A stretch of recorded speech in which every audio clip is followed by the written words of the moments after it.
দেশি কাপড়ের মধ্যে ভারতীয় স্টিকার লাগিয়ে বেশি দামে বিক্রি করার অভিযোগে চট্টগ্রামের রেয়াজউদ্দিন বাজারে দুটি প্রতিষ্ঠানকে ৩ লাখ টাকা জরিমানা করেছে ভোক্তা অধিকার। দুপুরে রেয়াজউদ্দিন বাজারে সেলিম পাঞ্জাবি ও পরিস্থানে এই অভিযান চালায় সংস্থাটি। এতে সেলিম পাঞ্জাবিতে বিভিন্ন পোশাকে ভারতীয় কাপড়ের স্টিকার লাগানো থাকলেও তারা কোনো ক্রয় রসিদ দেখাতে পারেনি। এছাড়া তারা স্বীকার করে ঢাকা থেকে এসব পণ্য কিনে এনে বিক্রি করছে। এতে প্রতারিত হচ্ছেন ভোক্তারা। এছাড়া কোনো কোনো পণ্যে অতিরিক্ত মুনাফা অর্জনের প্রমাণ পায় সংস্থাটি। এজন্য সেলিম পাঞ্জাবিকে ২ লাখ টাকা জরিমানা করে ভোক্তা অধিকার। একইভাবে পরিস্থানে অতিরিক্ত মুনাফা ও দেশীয় পণ্য ভারতীয় পণ্য বলে বিক্রির দায়ে ১ লাখ টাকা জরিমানা করে ভোক্তা অধিকার।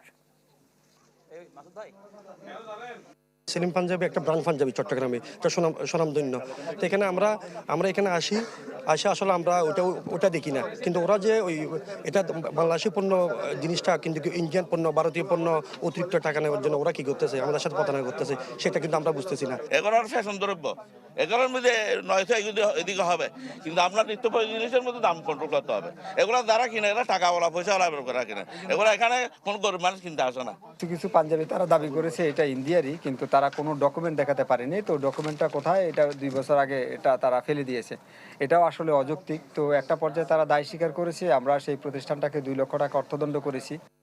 ভিশনের ফুলঝুরি মেগা অফারে ফ্রিজ কিনলেই পাচ্ছেন 16 পিসের আকর্ষণীয় গিফট বক্স একদম ফ্রি।